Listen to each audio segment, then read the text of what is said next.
নিযুক্তিৰ বিষয়টো অকল এইটো বিষয় বুলি নহয়, আগতে হৈ যোৱা বিভিন্ন বিজেপি কালত যেটো হৈছে এনেকুৱা ধৰণৰ বহু প্ৰশ্ন আহিছে। মই আশা কৰোঁ এইবিলাক যদি CBIৰ জৰিয়তে তদন্ত কৰায় দুধ কা দুধ পানী কা পানী হ'ব, তাত চৰকাৰৰ মানে দুৰ্নাম নাথাকিব। কাৰণ এতিয়া বহুতে ভাবিছে এইটো চৰকাৰীভাৱে কৰিছে নেকি বা এনেকুৱা যিবিলাক কথা ওলাইছে, যিমানখিনি কথা ওলাইছে ইয়াত যদি চৰকাৰী যন্ত্ৰ জড়িত নাথাকে নিশ্চিতভাৱে এইটো সম্ভৱ নহয়। এটা যে বৃহৎ ডাঙৰ চক্ৰ আছে, ইয়াত মই কোৱা নাই যে কোনোবা মিনিষ্টাৰ আছে, কোনোবা হেৰি আছে, কিন্তু কোনোবা নহয় কোনোবা যে আছে এনেকুৱা ধৰণৰ যিখিনি কথা তথ্য পাতি ওলাইছে।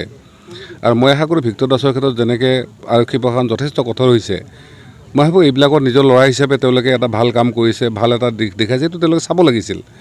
গতিকে তেওঁৰ ওপৰত যি ধৰণে ধাৰা লগোৱা হৈছে এইটো মই ভাবোঁ ঠিক হোৱা নাই। আৰু ভৱিষ্যতৰ দিনত ভিক্টৰ দাসে নহয় আৰু এনেকুৱা যিসকল লোক আছে যিসকলে ৰাইজৰ ভাল বিচাৰে, সমাজৰ ভাল বিচাৰে, এই ধৰণৰ দুৰ্নীতিবিলাক ৰোধ কৰা বিচাৰে, তেওঁলোকে তেওঁলোকৰ ক্ষেত্ৰত আগবাঢ়ি যাওক আৰু নিশ্চিতভাৱে তেওঁলোকে ছাকচেছ হ'ব, মই এইটো আশা কৰিম।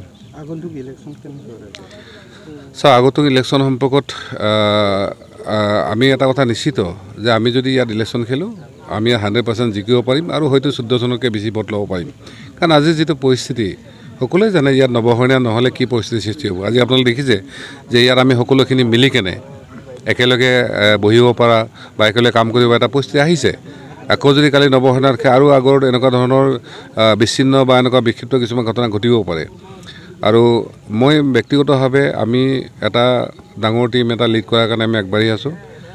প্ৰায় 120টা আমাৰ বিভিন্ন ৰাজনৈতিক দলক লৈ তাত GSPও আছে, এটা ফৰাম হৈছে ইণ্ডিয়ান ৰিজনেল পাৰ্টি ফৰাম বুলি, আৰু তাৰ অধীনত ভাৰতবৰ্ষৰ বিভিন্ন প্ৰান্তত প্ৰায় 100টা MP চিট মানে কণ্টেষ্ট কৰাৰ কাৰণে ইতিমধ্যে প্ৰিপেৰেশ্যন শুৰু হৈ আছে।